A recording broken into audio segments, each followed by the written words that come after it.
السلام علیکم۔ رہبر group of institution Akola میں آپ کا خیر مقدم ہے۔ آئیے آج ہم دیکھتے ہیں مضمون اردو کلاس ہفتم سبق نمبر 6 میں نے مکان بنایا، جس کے مصنف ہے ڈینیل ڈیفیو۔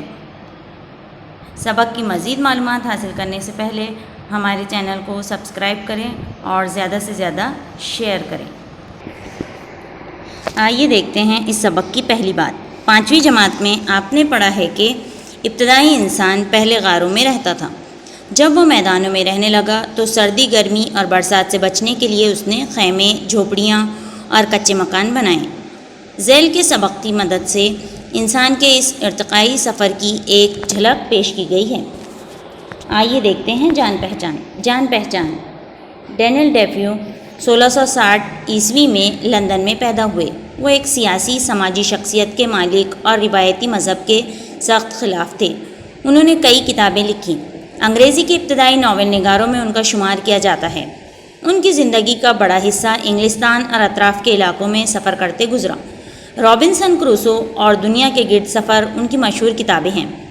ان میں انہوں نے انسان کو ہر وقت متحرک مینس حرکت کرتے رہنے اور عمل کر کے کچھ حاصل کرنے کا سبق دیا ہے۔ ان کا انتقال 1731 عیسوی میں ڈنویل مقام پر ہوا۔ یہ واقعہ انگریزی ناول رابنسن کروسو سے لیا گیا ہے۔ رابنسن کروسو ایک سمندری سفر پر روانہ ہوتا ہے۔ اچانک طوفان آ جانے سے اس کا جہاز سمندر میں غرق ہو جاتا ہے۔ کروسو کی جان بچ جاتی ہے اور وہ ایک ویران جزیرے پر پہنچ جاتا ہے، جہاں وہ کئی برس رہتا ہے۔ زندگی گزارنے کے لیے اسے بہت جتن کرنے پڑتے ہیں۔ آئیے دیکھتے ہیں اس سبق کا مختصر سا خلاصہ۔ اس ویران جزیرے پر وقت گزارنے کے لیے وہ ہر وقت اپنے آپ کو کسی نہ کسی کام میں مشغول رکھتا ہے۔ اس نے غار کی چھت میں لکڑی کے تختے لگائے، جنہیں لکڑی کے بلیوں سے جڑ دیا۔ اس طرح غار میں چھوٹی چھوٹی کئی کوٹریاں سی بن گئی۔ موم بتیاں ختم ہونے پر مٹی کا چراغ بنا کر اس میں بکری کی چربی ڈال کر جلانے لگا۔ جہاز پر سے جو روٹیاں لے کر آیا تھا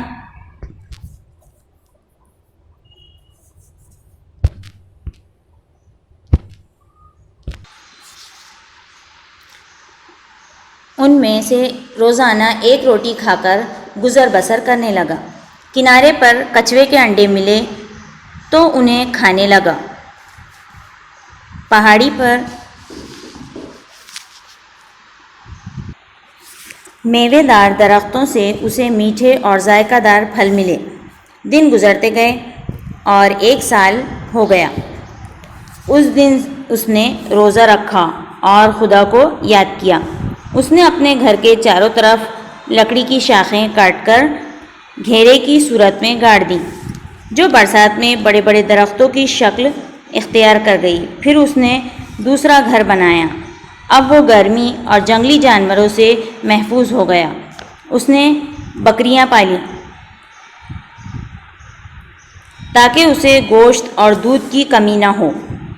ایک طوطا پالا جس کے لیے ایک پنجرہ بھی بنایا۔ یہ طوطا خوب بولتا تھا۔ اب جزیرے میں رہتے ہوئے اسے 2 سال بیت گئے تھے۔ زمین تیار کر کے اس نے دھان اور جو بو دیے۔ فصل کاٹنے کے لیے تلوار سے درانتی بنائی۔ اسے ڈھیر سارا غلہ حاصل ہوا۔ ضرورت کے تحت مٹی کے برتن بنائے، انہیں آگ پر پکایا۔ سخت لکڑی سے ایک اوکھلی اور مسل تیار کیے۔ درخت کی چھال سے چھلنی بنائی۔ اب وہ روٹیاں بھی سینکنے لگا تھا اور چاول بھی ابال لیتا تھا۔ اس جزیرے میں رہتے رہتے اسے 4 سال بیت گئے۔ اس کے پاس ضرورت کی ہر چیز موجود تھی۔ وہ آزاد تھا۔ وہاں کا راجا اپنی مرضی سے ہر کام کرنے والا۔ اس کی زندگی آرام سے گزر رہی تھی۔ پھر اس نے ایک ڈونگی بنائی۔ اس میں کھانے پینے کا سامان رکھ کر وہ ٹاپو یعنی چھوٹا جزیرہ، ٹاپو کے چاروں طرف گھومنے کے ارادے سے نکل پڑا۔ تیز ہوا اور اونچی لہروں کا مقابلہ کرتا ہوا وہ اپنے سفر میں مصروف تھا۔ ہوا کا رخ بدلنے پر ڈونگی کنارے آ لگی۔ ڈونگی یعنی درخت کے تنے سے بنائی ہوئی چھوٹی ناؤ۔ اس نے خدا کا شکر ادا کیا۔ تھکن سے چور تھا، اسی لیے ریت پر پڑ کر سو گیا۔ اس کی آنکھ اس وقت کھلی جب اسے لگا جیسے کوئی اس کا نام لے کر پکار رہا ہو۔ وہ اس آواز کو اپنا وہم سمجھ رہا تھا، وہم شک، مگر وہ وہم نہیں تھا۔ اس کا طوطا اس کے کندھے پر بیٹھا اسے پکار رہا تھا۔ اس نے طوطے کو اپنے ساتھ لیا اور اپنے غار والے گھر میں واپس آ گیا۔ اس دشوار گزار سفر کے بعد، دشوار گزار جہاں سے گزرنا مشکل ہو، اس کا گھر اسے سکون و آرام کا گہوارہ معلوم ہو رہا تھا، گہوارہ، جھولا۔ پیارے بچوں، یہ تھا اس سبق کا مختصر سا خلاصہ۔ آئیے اب ہم دیکھتے ہیں اس سبق کے الفاظ کے معنی۔ متصل، جڑا ہوا، لگا ہوا۔ نسخہ، طریقہ، بلیاں، لکڑی کے کھمبے۔ اوکھلی، لکڑی یا پتھر کا برتن جس میں اناج کوٹا جاتا ہے۔ مسل، اناج کوٹنے کا آلہ۔ کنڈا، مٹی کا گول اور گہرا برتن۔ ڈونگی، درخت کے تنے سے بنائی ہوئی چھوٹی ناؤ۔ ٹاپو، چھوٹا جزیرہ۔ وہم، شک، دشوار گزار جہاں سے گزرنا مشکل ہو، گہوارہ، جھولا۔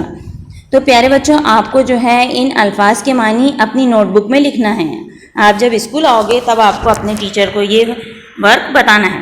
اس کے بعد یہاں پر دیے گئے ہیں، ایک جملے میں جواب لکھیے۔ تو پہلا سوال ہے اس کا، کروسو کے نزدیک وقت گزارنے کا آسان طریقہ کیا تھا؟ سوال نمبر 2، کروسو کو کس بات کی فکر ستا رہی تھی؟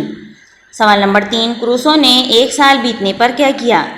سوال نمبر 4، کروسو نے کس چیز سے دانتی بنائی؟ سوال نمبر 5، چاول ابالنے کے لیے کروسو کس چیز کا استعمال کرتا تھا؟ سوال نمبر 6، ڈونگی کتنے سال میں تیار ہوئی؟ ان سبھی سوالات کے جوابات بیٹا آپ کو اوپر سبق میں آسانی سے مل جائیں گے، وہ آپ کو وہاں سے ڈھونڈنا ہے اور اپنی نوٹ بک میں لکھنا ہے۔ اسی طرح سے یہاں پر مختصر جوابات لکھے دیا گیا ہے۔ اس کا پہلا سوال ہے، جب چھت سے مٹی گرنے لگی تو کروسو نے کیا کیا؟ نمبر 2، موم بتیوں کے ختم ہونے پر کروسو نے کیا کیا؟ نمبر 3، کروسو کو کچھوے کے انڈے کیسے حاصل ہوئے؟ سوال نمبر 4، کروسو نے غلہ کیسے اگایا؟ سوال نمبر 5، کروسو نے روٹیاں سینکنے کے لیے کیا ترکیب نکالی؟ ان سبھی سوالات کے جوابات آپ کو اوپر سبق میں آسانی سے مل جائیں گے۔ اسی کے بعد ہے بول چال۔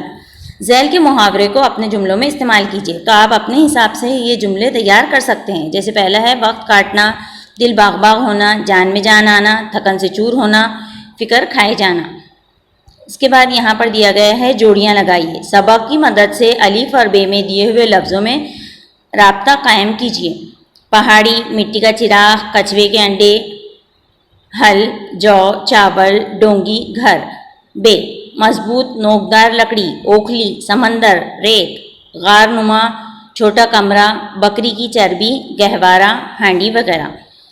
بیٹا آپ کو یہ جو ہے آسانی سے سبھی جو ہے مل جائے گا اس سبق میں۔ اگر آپ کو کہیں مشکل جاتی ہے تو آپ ٹیچر سے فون پر رابطہ قائم کر سکتے ہیں۔ ہمارے اس ویڈیو کو غور سے سننے کے لیے جزاک اللہ، شکریہ۔ اگلے ویڈیو میں پھر ملاقات ہوگی، تب تک اللہ